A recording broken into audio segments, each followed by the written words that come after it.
Bonjour, donc aujourd'hui je vais vous présenter le matériel indispensable pour moi pour débuter la couture. Donc on va tout de suite commencer.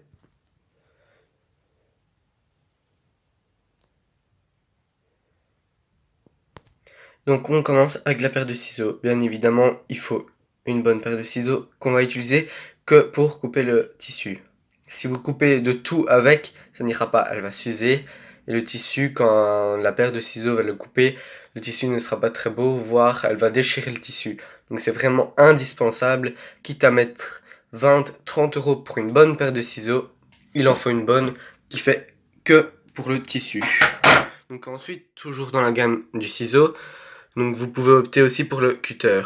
Donc le cutter est à environ 20 euros pour un grand comme celui-ci. Donc voilà. Que je préfère utiliser pour plus le simili-cuir, les tissus un peu plus épais que le coton. Ensuite j'allais oublier la machine à coudre, bien évidemment. Donc voici, moi c'est une Toyota Ergonomic Design. Donc la mienne a coûté 299 euros. Je l'ai acheté chez Mondial Textile, donc c'est en Belgique, je ne sais pas s'il y en a en France pour ceux qui habitent France, donc voilà. Ensuite une latte, donc ici c'est une de 30 cm. Vous pouvez aussi opter pour une d'1 mètre, ce qui est peut-être plus utile. J'en ai une mais je ne l'ai pas pris car celle d'1 mètre coûtera un peu plus cher. Donc je sais que quand on débute la couture c'est quand même un gros budget à la fois, donc voilà. Donc ensuite, c'est le découvite, l'indispensable. Vous êtes obligé d'en avoir un. Ça sauve nos conneries en fait en couture. Sans ça, on n'est rien. Je l'utilise au moins 2-3 fois par création, limite. Donc vraiment indispensable. Donc ça, souvent on en reçoit un avec la machine à coudre. Mais vous pouvez en trouver pour pas très cher dans vos magasins de couture, enfin de tissu et tout ça. Donc voilà. Ensuite, du fil pour la machine à coudre. Celui-ci, on peut également l'utiliser pour la main. Enfin, moi, en tout cas, je le fais. Donc, voilà. Donc, moi, j'utilise la marque Gutermann. Pour moi, c'est la meilleure des marques. Le fil est bien solide. Enfin, voilà. Moi, j'ai aucun souci avec celui-là. C'est une bonne qualité. À la limite, faut mettre même un petit peu plus pour une bonne marque de fil que pour de la camelote. Et que soit vous allez en avoir marre, vous allez retourner dans votre magasin et acheter une bonne marque. Ou alors que vous allez casser le fil à chaque point, et enfin, voilà, c'est mieux. Ensuite, ça c'est complètement facultatif. Une petite paire de ciseaux ou un coupe-fil. Pour, bah, bien évidemment pour couper les fils. Parce que voilà, je préfère la petite paire de ciseaux, le coupe-fil. Parce que ça prend moins de place, c'est plus facile. Voilà. Et alors, j'ai également le coupe-fil typique comme ça. Pour le moment, je suis plus pour celui-ci. Maintenant, peut-être qu'à un moment donné, je préférerais l'autre, enfin, que ça changera, voilà. Mais franchement, voilà.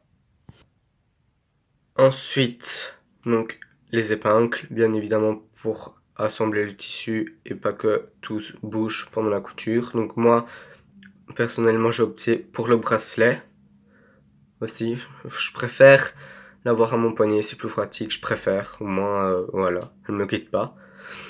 Ensuite, on a également dans le niveau d'épingle, donc moi j'ai celle-ci aussi que j'aime beaucoup. J'utilise un petit peu moins, mais voilà. Et ensuite pour les tissus un peu plus épais ou les tissus qui marquent les trous, les petites pinces. Donc voilà. Les petites pinces ne coûtent pas très cher. Vous pouvez même en trouver sur Amazon et tout ça. Les sites comme ça, donc c'est vraiment... Ouais non, franchement vous pouvez en trouver partout, c'est facile, c'est pas... Maintenant, je préfère les épingles tout de même, car avec les épingles, on les perd moins. Celle-ci, je les perds. Allez, j'ai déjà racheté 2-3 boîtes parce que je les perds facilement, ou alors elles cassent, mais bon, voilà. Ensuite, donc moi, c'est dans une petite boîte comme ceci, les craies de coupe. Bien évidemment, hein, c'est mieux de tracer si vous créez.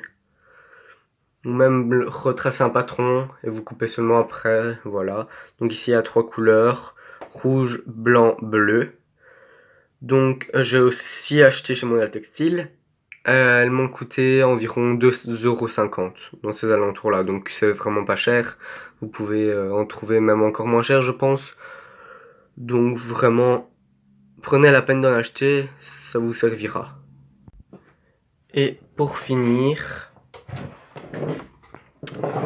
un fer à repasser, donc comme ceci. Donc il est pas très vieux et encore j'ai acheté il y a pas très longtemps parce qu'avant j'utilisais celui de ma maman. Mais celui-ci je l'ai trouvé sur une brocante à 5 euros, il était neuf, il était encore dans la boîte, il y avait rien, il y avait encore toutes les étiquettes, il était même... enfin la boîte était complètement fermée. Il m'a coûté 5 euros, je pense que j'ai déjà dit mais bon c'est pas grave. Donc ça c'est vraiment utile quoi, enfin au moins vous êtes sûr que quand vous coupez votre tissu ça sera la bonne taille au final. Vous n'allez pas vous retrouver avec des plis disgracieux, si ça se dit comme ça, je ne sais pas. Donc vraiment, c'est utile. Maintenant, généralement, vous allez d'office en avoir un, même si vous êtes un enfant, celui de votre maman, votre papa, parce que tout le monde repasse ses vêtements obligatoirement. Moi ici, j'en ai acheté par après un plus petit pour savoir mettre dans mon bureau, pour pas tout le temps prendre celui de ma maman, tout déplacer, tout monter, parce que c'est un gros et voilà. Mais franchement, je pense que vous devrez même pas en acheter un. Donc voilà. Donc la vidéo est maintenant terminée, j'espère qu'elle vous aura plu. N'oubliez pas de vous abonner, commenter, aimer. Merci. Mettez également en commentaire si vous aimeriez que je fasse des vidéos de choses en particulier. Je ferai un plaisir de les faire si j'en suis capable. Bien évidemment, je ne vais pas me lancer dans quelque chose que je ne sais pas faire. Donc maintenant, si vous êtes débutant et que vous aimeriez encore un peu plus de conseils, vous pouvez me demander dans les commentaires. Je me ferai un plaisir de vous répondre. Généralement, pardon, je sais répondre dans la journée. Donc ça va assez vite. Donc voilà, merci d'avoir regardé encore une fois. Salut, à une prochaine vidéo.